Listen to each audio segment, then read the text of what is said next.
नमस्कार दोस्तों, स्वागत है आपका मेरे YouTube चैनल पे।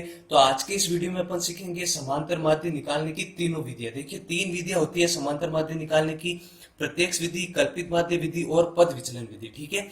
प्रत्यक्ष विधि में तो क्वेश्चन आपके सीधा हो जाएगा, ये फॉर्मूला लगाना है। कल्पित माध्य विधि और पद विचलन विधि में ये फॉर्मूला कैसे बने हैं और उनको करने का सबसे आसान तरीका क्या है, वो आगे क्वेश्चन करेंगे तब मैं आपको बताऊंगा। तो चलिए पहले सीधे प्रत्यक्ष विधि की ओर बढ़ते हैं। इसका सूत्र क्या होता है ज्ञात करने का? सिग्मा एफ एक्स बटा सिग्मा एफ। याद रखिए, जब भी आपके समांतर माध्य का क्वेश्चन आए, क्वेश्चन ऐसे आएगा वर्ग वाला, सबसे पहले आपको क्या ज्ञात करना है? एक्स का मान। किसका मान ज्ञात करना है? एक्स का मान। एक्स का मतलब होता है मिडल वैल्यू, बीच वाली वैल्यू। ठीक है। अगर आपको एक्स निकालने का सूत्र नहीं पता तो मैं सूत्र भी बता देता हूँ। सूत्र होता है L1 प्लस L2 बटावा 2। कल मैंने जब बहुलक आपको करवाया था, मैंने बताया था ये जो वर्ग होते हैं इसमें पहली वैल्यू होती है L1 और दूसरी वैल्यू होती है L2। तो x कैसे निकालते हैं? इन दोनों वैल्यू को जोड़िए और किसका भाग देना है? 2 का। तो 0 में 10 को जोड़ा कितना आएगा? 10, और 10 में 2 का भाग दिया कितना आएगा? 5। एक बार ही आपको ये करना है, बार बार करने की जरूरत नहीं है। पहली बार आपने x निकाल लिया। अब देखिए यहाँ पर अंतर कितना चल रहा है? 10 का, तो इसमें 10 10 जोड़ते जाइए। जैसे 5 में 10 जोड़ा 15, फिर 10 जोड़ोगे 25, फिर 10 जोड़ोगे 35 और फिर 10 जोड़ोगे कितना आएगा? 45। ठीक है। तो ये x का मान आ गया। अब देखिए, x का मान आते ही सीधे अपन को निकालना है आंसर। तो देखिए, प्रत्यक्ष विधि से समांतर माध्य निकालने का सूत्र क्या होता है? सिग्मा एफ एक्स बटा सिग्मा एफ। देखिए, ये रहा f और x की वैल्यू भी हमारे पास आ गई है। ये क्या कह रहा है? पहले तो आप f और x को गुणा कीजिए, फिर जो भी मान आए उन सबकी क्या करनी है? जोड़। सिग्मा का मतलब होता है कुल योग। इसी तरह हमें f का भी क्या करना है? कुल योग। और दोनों का क्या लगाना है? भाग। तो अब यहाँ पर आपको निकालना है एफ एक्स। ठीक है। यहाँ पर आपको एफ एक्स निकालना। तो ये रहा f, ये रहा x, गुणा कर लीजिए। 6 पंजाने 30, 15 को 10 से गुणा करोगे 150, यहाँ 13 को 25 से गुणा करो, आप देखो 13 5 65 का 5 हासिल का 6, 13 दूना 26 और 6 कितना हो जाएगा? 32, तो 325। 35 और 7 को आप गुणा करो तो देखो आपका आएगा 245, और इधर आप गुणा करोगे 45 और तो 4 को 4 पंजे 20 का 0 हासिल का 2, 4 चौक 16 और 2 18, तो ये आ गया 180। ठीक है। एफ एक्स हमने निकाल लिया। अब देखिए सूत्र की तरफ बढ़िए। सूत्र में ये क्या कह रहा है? सिग्मा एफ एक्स बटा सिग्मा एफ। अभी मैंने बताया सिग्मा का मतलब क्या होता है? कुल योग। तो एफ एक्स का हमें क्या करना है? कुल योग। ये रहा एफ एक्स, इसका कुल योग निकालिए कितना होगा? 5 और 5 10 का 0 हासिल का जाएगा 1, 4 5 9 2 11, 4 15 8 23 का 3 हासिल का 2, ये 2, 3 3 6 2 8 और 1 9, कितना आ जाएगा? 9। तो सिग्मा एफ एक्स का मान तो कितना है आपके? 930। अब नीचे कितना लिखा है? Sigma F. तो एफ की जोड़ करके देखिए कितना आता है? ये 6 और 4 10, 10 20 और ये हो गया 20, कितना आ जाएगा? 40। तो इसका मान कितना आया है? 40। भाग दीजिए, 1 0 से 1 0 कट गया। अब भाग देके देखिए कितना आता है? 4 दूनी 8, पीछे बचा 1, 4 तिया 12, पीछे बचेगा 1, तो हो गया 10, है ना? 4 दूनी 8, फिर बचेगा 2 0, चारों पंजे 20, कितना आएगा? 23.25। इसका क्या आ गया? आंसर। ये तो सीधा इजी क्वेश्चन था, इसमें कुछ नहीं करना है, मल्टीप्लाई करके सूत्र लगा के आंसर निकालना है। अगली विधि देखिए, कल्पित माध्य विधि। इसमें मैं आपको बताऊंगा पहले तो ये फॉर्मूला कैसे बना है, फिर इसको करने का सबसे इजी तरीका क्या होगा वो मैं आपके साथ शेयर करूंगा। तो अगले क्वेश्चन की ओर आता है। देखिए, वापस मैंने क्वेश्चन वही लिया है और इसी और विधि अब की बार कौन सी है? कल्पित माध्य विधि। याद रखिए, समांतर माध्य में आप किसी भी विधि से समांतर माध्य निकाले, हर विधि में क्वेश्चन आंसर जो है आपके हमेशा सेम आना चाहिए। जैसे पिछले वाले क्वेश्चन में जो आंसर आया था ना, इस वाले क्वेश्चन में या इस वाली विधि से भी वही आंसर आएगा। जैसे देखिए, कल्पित माध्य से हमें निकालना है, तो मैंने आपको बताया था समांतर माध्य का क्वेश्चन आए तो सबसे पहले आपको क्या निकालना है? एक्स।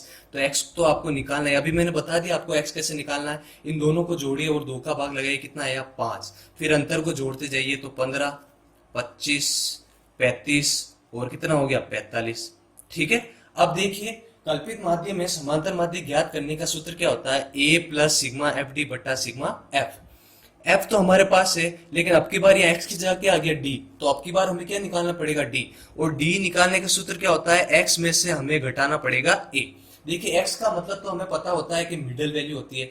a का मतलब क्या होता है कि ये जो x के इतने सारे मान दिए हुए, इसमें से कोई भी एक मान को आपको अज्यूम करके कल्पित माध्य मानना है। ठीक है। क्योंकि इस विधि का मान क्या है? कल्पित माध्य। x के इतने सारे मान है, किसी भी एक मान को आपको a मानना है। ठीक है।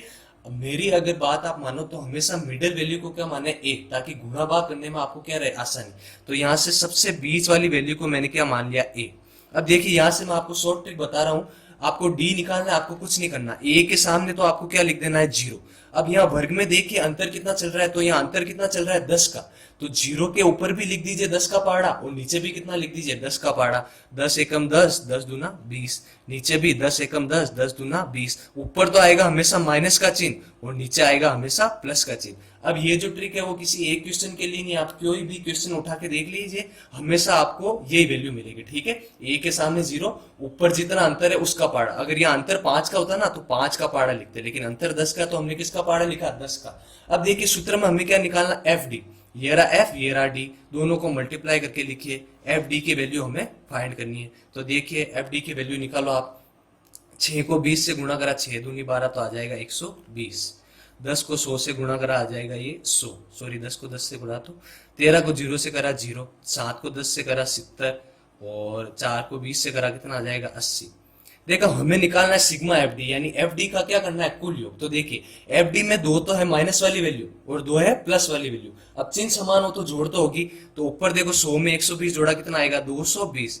लेकिन ये किसका आएगा, माइनस का, क्योंकि माइनस वाली संख्या बड़ी है। और नीचे इन दोनों को जोड़ोगे कितना आएगा, 150। तो देखो एक तो है माइनस का, एक है प्लस का, तो बाकी तो करनी है आपको, तो बाकी करोगे तो कितना आएगा, 70। लेकिन 70 किसका आएगा, माइनस का, क्योंकि माइनस की संख्या क्या है, बड़ी, ठीक है। अब देखिए मैं आपको बताता हूँ ये सूत्र कैसे बना है कल्पित माध्य निकालने का, ए प्लस सिग्मा एफ डी बटा सिग्मा एफ। देखिए पहले अपन ने समांतर माध्य निकाला तो मैंने आपको सूत्र क्या बताया, सिग्मा एफ एक्स बटा सिग्मा एफ, यही मैंने सूत्र बताया। अब देखिए सिग्मा एफ की जगह तो दोनों जगह सिग्मा एफ ही है, इस भी सूत्र में देखो सिग्मा एफ तो आ ही रहा है, लेकिन एक्स की जगह क्या आ गया, डी। एक्स की जगह क्या आ गया यहाँ पर, डी। अब देखो डी बनता कैसा है, डी कैसे बनता है, एक्स में से ए घटाने पर। यहाँ पर ए घटाया है तो घटाने का उल्टा क्या होता है, जोड़ना। तो यहाँ पर क्या कर लीजिए, जोड़ लीजिए। तो ये बन गया आपके सूत्र, ए प्लस सिग्मा एफ डी बटा सिग्मा एफ। सारे मान रखिए, आपके आंसर आ जाएंगे। जैसे सबसे पहले ए, तो ए का मान हमने कितना माना है, 25, तो लिखिए 25। सिग्मा एफ डी का मान कितना, -70, तो यहाँ प्लस लिखना आपके जरूरी नहीं है, क्योंकि माइनस की संख्या आ रहा है ना। तो सिग्मा एफ डी का मान कितना आ जाएगा, 70, तो माइनस का 70। और सिग्मा एफ का मान, ये एफ की जोड़ करोगे आप, पहले क्वेश्चन में अपन ने करा था कितना आया, 40, तो यहाँ भी कितना आएगा, 40। याद रखना पहले ये भाग करना है, उसके बाद इसमें से 25 घटाना है। तो 1 0 से 1 0 अपने पास कट जाएगा। 25 का 25, साथ में 4 का भाग दीजिए, तो देखिए 4 एकम 4, ठीक है। पीछे कितना बचेगा आपके, 30, तो कितना आ जाएगा, 4 एकम 4, पीछे बचा आपके 3, तो हो गया 30। 7 चौक कितना हो जाएगा, 28, है ना। पॉइंट लगाने के बाद तो हो गया 7 चौक 28। पीछे कितना बचेगा, 2, और पॉइंट लगाए तो 0, तो हो जाएगा ये 75, ठीक है। अब 25 में से 1.75 आप घटा दीजिए, आपका आंसर आ जाएगा। अगर घटाना नहीं आता तो ऐसे घटाते, देखिए पहले 25 पॉइंट लिख के 0 0, पॉइंट के नीचे पॉइंट, पॉइंट के इधर कितना है 25 और इधर आपके कितना है 1, तो इसको आप घटाइए, आपके आंसर आ जाएगा, ठीक है। 10 में से 5 गया 5, 9 में से 7 गया 2, 4 में से 1 गया 3 और इधर 2, कितना है 23.25। देखिए पिछला वाला क्वेश्चन अपन में करा था, उसमें भी समांतर माध्य कितना आया, 23.25, यानी जो भी अपन ने कैलकुलेशन करी है वो सारी सही। तो देखिए यहाँ पर इजी ट्रिक ये हो गई है कि यहाँ पर आपको इतनी कैलकुलेशन करने की जरूरत नहीं है, जितना अंतर है उतना पहाड़ा ऊपर भी लिख दीजिए और नीचे भी लिख दीजिए, आपके आंसर आ जाएगा, ठीक है। अब नेक्स्ट विधि पर चलते हैं, जो अंतिम है पद विचलन विधि। तो देखिए समांतर माध्य निकालने की ये सबसे आखिरी विधि है, तीसरी विधि है, और सबसे इजी जो विधि है मेरे को यही लगती है, क्योंकि इसमें जो कैलकुलेशन गुणा भाग का काम होता है ना, वो सबसे कम होता है। तो देखो अभी आपको पता चलेगा सबसे इजी ये कैसे है। तो देखो समांतर माध्य का कोई भी क्वेश्चन हो, मैंने आपको बताया सबसे पहले एक्स निकालना, तो एक्स निकाल देता हूँ मैं जल्दी से, क्योंकि पीछे वाले क्वेश्चन में मैंने जल्दी जल्दी आपको बता दिया था निकालना, ठीक है।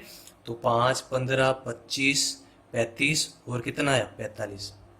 अब देखिए जब सबसे पहले अपन ने क्वेश्चन करा था, तब उसमें फॉर्मूला क्या था, एफ एक्स बटा एफ।